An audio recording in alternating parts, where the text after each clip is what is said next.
Hi, we're going to look up now. We're going to go up into the skies and look at the rest of the universe rather than Earth itself. We'll start out there and we'll come back into Earth eventually.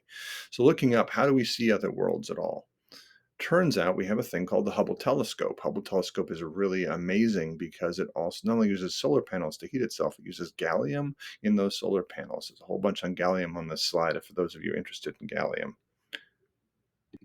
That gallium provides the Hubble with 2,100 watts of power, roughly the same as 5 refrigerators. So we've got this thing with a ongoing solar panel power enough to actually not only see out into the far galaxies, but also project that down to Earth so we can see it as well.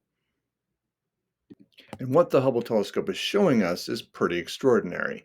The Hubble telescope is showing that with the redshift thing, as they move away, that the universe is not only expanding, it's accelerating in that expansion. And that discovery actually won some people a Nobel Prize, but that also means that the universe itself is not something that we can see. About 70% of the mass and energy of the entire universe is completely a mystery to us. A substantial portion of that is dark matter. Dark matter is it's an invisible form of matter that makes up most of the universe's mass and creates its underlying structure. It's massive, it's huge, and it's out there, and it's actually so big we can actually watch it change gravity. Its gravity actually shifts light around it. So if you remember in class, we looked at how light was bent by a glass of water. Now we're talking about light being bent by gravity itself. Turns out that that light will actually get bent all around, showing that the universe appears to have 5 times more dark matter than regular matter, and that network of that there's these immense dark matter filaments like big plants that grow between the galaxies. That all the areas that we can see that are light may actually be much more empty than the areas that are utterly dark out there.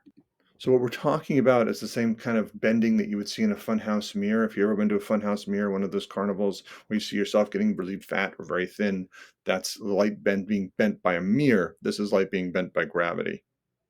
Now, there's also dark matter out there. There's matter that's not lit up by giving off light itself. And this is a picture of lights shining through what is normal matter, but it's just dark. So it's not lit up inside, but that's not what we're talking about.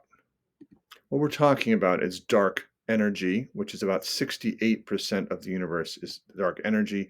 Dark matter, it makes up 27% of the known universe. That means that everything that we can see, hear, smell, all of the stuff that we think exists is less than 5% of the universe.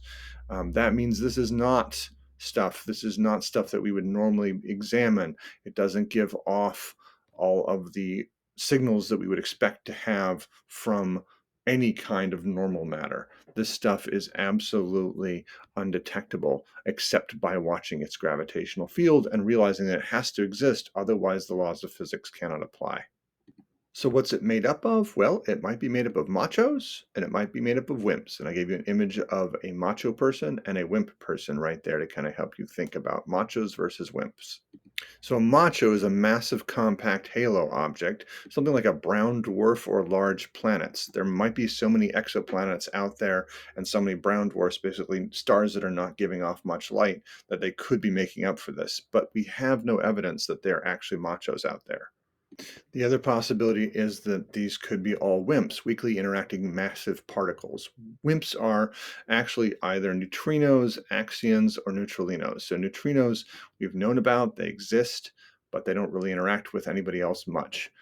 The axion is actually the part of the neutron that makes the neutron not polar. So you've heard about protons and neutrons. Protons have a charge, neutrons don't have a charge, but the idea is that an axion may be a thing that's basically balancing out the neutron's charge. The neutralinos are these massive particles that are much larger than a proton, but don't have much of a charge. And so these are the three kind of possibilities there are for what WIMPs might actually be out there. So at this point, we're mostly thinking it be we're WIMPs out there. And if they're WIMPs, even though they may not interact with us very much, they're interacting with you right now. You've been hit by a handful of these little WIMPs every time you try to read this image. And we have no idea what this might be doing to us or what's actually happening. Thank you.